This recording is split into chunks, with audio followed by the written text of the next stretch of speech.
சமூகத்தினுடைய சொந்தங்களுக்கு வணக்கம். மற்றொரு பதிவில் சந்தித்திருக்கின்றோம். உலகளவில் பல போர்கள் இடம்பெற்று வரும் நிலையில் இடைக்கிடையே பூதமாக கிளம்புவது சீனா தைவான் மோதல். தைவான் அமெரிக்காவுடன் பேசினாலோ அல்லது இந்தியாவுடன் பேச முற்பட்டாலோ நம்ம ஏரியா ரவுடி சீனா உடனேயே போர்க்கப்பலையோ அல்லது போர் விமானத்தையோ அனுப்பி ஒரு மிரட்டல் விடும். இது பல வருடமாக பழக்கமாகவே உள்ளது. இப்போ என்ன விடயம் என்று பார்த்தால், தைவான் பிரதமர் இந்திய பிரதமர் மோடிக்கு வாழ்த்து சொல்லிவிட்டார். எப்படி நீங்க வாழ்த்து சொல்ல முடியும்?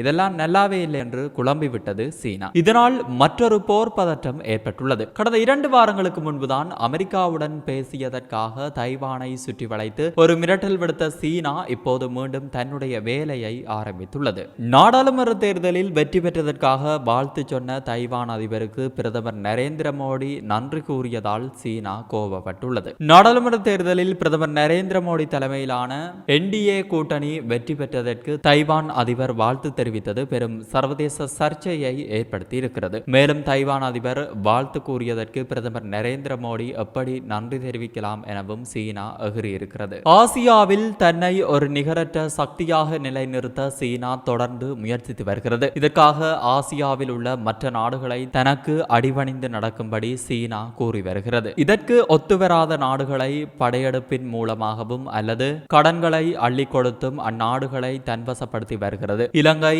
மாலைதீவு, பாகிஸ்தான் உள்ளிட்ட நாடுகளை சீனா இப்படித்தான் தனக்கு அடிமையாக மாற்றியுள்ளது. ஆனால் சீனாவின் இந்த மிரட்டல்களுக்கு பயப்படாத சில நாடுகளில் இந்தியா, தைவான், ஜப்பான் உள்ளிட்ட சில நாடுகள் மட்டுமே உள்ளன. இதில் தைவானை தன்னுடன் இணைக்க சீனா பெரும் முயற்சிகளை எடுத்து வருகிறது. தைவானை பயமுறுத்த அவ்வப்போது அதன் எல்லையில் தனது படைகளை குவிப்பது என சீனா பயமுறுத்தி வருகிறது. ஆனால் தைவானோ இந்த மிரட்டல்களுக்கெல்லாம் துளிகூட அசைந்து கொடுக்கவில்லை. America, India, Britain, France, Australia போன்ற நாடுகள் தைவானுக்கு பக்கபலமாக இருக்கின்றன. இந்த சூழலில் தான் இந்திய நாடாளுமன்ற தேர்தலில் பாஜக கூட்டணி வெற்றி பெற்றதற்காக பிரதமர் நரேந்திர மோடிக்கு தைவான் அதிபர் லாய் சிங் தே தனது எக்ஸ் பக்கத்தில் நேற்றைய தினம் வாழ்த்து தெரிவித்துள்ளார். மேலும் இந்தியாவுடன் வர்த்தகம், தொழில்நுட்ப துறைகளில் இருக்கும் ஒத்துழைப்பை மேலும் அதிகப்படுத்த தான் விரும்புவதாகவும் லாய் சிங் தே கூறியிருந்தார். அதற்கு பிரதமர் நரேந்திர மோடி நன்றி தெரிவித்தார். இந்நிலையில் தைவான் அதிபருக்கும் பிரதமர் மோடிக்கும் இடையிலான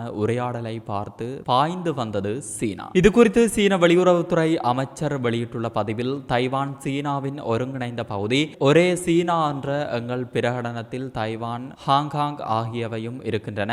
இது சர்வதேச அளவில் ஒப்புக்கொள்ளப்பட்ட பிரகடனம். இதை இந்தியா ஏற்றுக்கொண்டுதான் சீனாவுடன் உறவு வைத்துள்ளது. அப்படி இருக்கும்போது தைவான் வாழ்த்து கூறினால் இந்தியா எப்படி அதற்கு நன்றி கூறலாம்? தைவானின் அரசியல் திட்டத்தை இந்தியா எதிர்க்க வேண்டும், மாறாக உறவு பாராட்ட கூடாது என சீன வெளியுறவுத்துறை தெரிவித்துள்ளது. குறிப்பாக சர்வதேச அளவில் ரஷ்யா உக்ரைன் போர், இஸ்ரேல் காசா போர் என பதற்றமான சூழல் நிலவி வருகிறது. இதற்கிடையில் ஈரான் இஸ்ரேல் மோதல் சலசலப்பை ஏற்படுத்தியுள்ளது.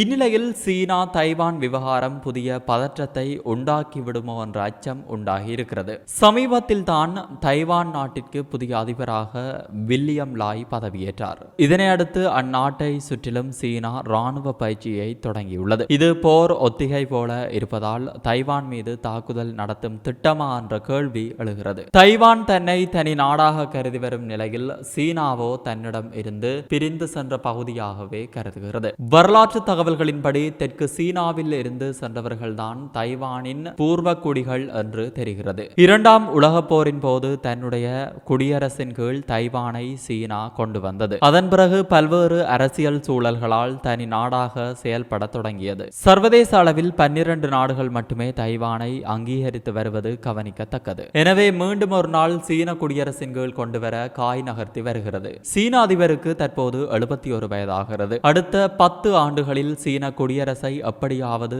விரிவுபடுத்த வேண்டும் என்றும் தன்னுடைய 80வது வயதில் பரந்த சீன தேசத்தை காண வேண்டும் என்றும் கணக்கு போட்டு வைத்துள்ளார். அந்த வகையில் தைவான் மீது சீனாவின் கவனம் திரும்பியிருக்கிறது. இதனையொட்டியே ராணுவ நடவடிக்கைகளை அதிகப்படுத்தி வருகின்றது. இதனை கவனித்த ஆஸ்திரேலியா எதிர்வினையாற்றியுள்ளது. அமெரிக்காவிற்கான ஆஸ்திரேலிய தூதர் கெவின் ருட் கூறுகையில், தைவான் மீது சீனா போர் தொடுத்தால் விளைவுகள் பயங்கரமாக இருக்கும். 2ஆம் உலகப் போரின் போது எத்தகைய பாதிப்புகள் ஏற்பட்டதோ அது போன்ற ஒரு சூழல் வந்துவிடும். அது மட்டுமின்றி உலகின் சூழலையே வேறு மாதிரியாக மாற்றக்கூடும். எனவே சீனா தன்னுடைய ராணுவ நடவடிக்கைகளை குறைத்துக் கொள்ள வேண்டும் என்று கேட்டுக்கொண்டுள்ளார். இந்த சூழலில் தைவானுக்கு பல்வேறு விதங்களில் ஆயுத உதவி உதவிகளை அமெரிக்கா செய்து வருகிறது. சமீபத்தில் கூட பென்டகன் பாதுகாப்பு ஒத்துழைப்பு ஏஜென்சி வெளியிட்டுள்ள செய்திக்குறிப்பில் F-16 போர் விமானத்தின் உதிரி பாகங்கள் மற்றும் பழுதுபார்க்க தேவையான பாகங்கள் ஆகியவற்றை வழங்குவதற்கான ஒப்பந்தம் இறுதி செய்யப்பட்டதாக குறிப்பிடப்பட்டுள்ளது. இதன் மூலம் தைவான் நாட்டின் பாதுகாப்பிற்கு பலப்படும் என்று தெரிவித்துள்ளது. இதை கவனித்த சீன அரசு தைவானிற்கு அமெரிக்கா ஆயுதங்கள் விற்பதை ஏற்க முடியாது, உடனடியாக தங்களது முடிவை மாற்றிக்கொள்ளலாம், ஒப்பந்தத்தை திரும்ப பெற்றுக்கொள்ள வேண்டும் என்று கேட்டுக்கொண்டுள்ளது. இதனால் சீனா, தைவான், அமெரிக்கா இடையே மோதல் போக்கு ஏற்பட்டிருப்பதை பார்க்க முடிகிறது. இத்துடன் இந்த பதிவானது நிறைவு பெறுகிறது. இந்த பதிவு பற்றிய உங்களது கருத்தை கமெண்ட்ஸ் பக்கத்தில் பதிவிடுங்கள். மற்றொரு பதிவில் சந்திப்போம். நன்றி, வணக்கம். இது போன்ற பல செய்திகளை தெரிந்து கொள்ள நம்முடைய சமூக மீடியா யூடியூப் சேனலை சப்ஸ்கிரைப் செய்து அருகிலுள்ள பெல் பட்டனை கிளிக் செய்யுங்கள். மேலும் செய்திகளை உடனுக்குடன் தெரிந்து கொள்ள சமூகமீடியா.com என்ற இணையதளத்தின் வாயிலாக எங்களுடன் இணைந்திருங்கள்.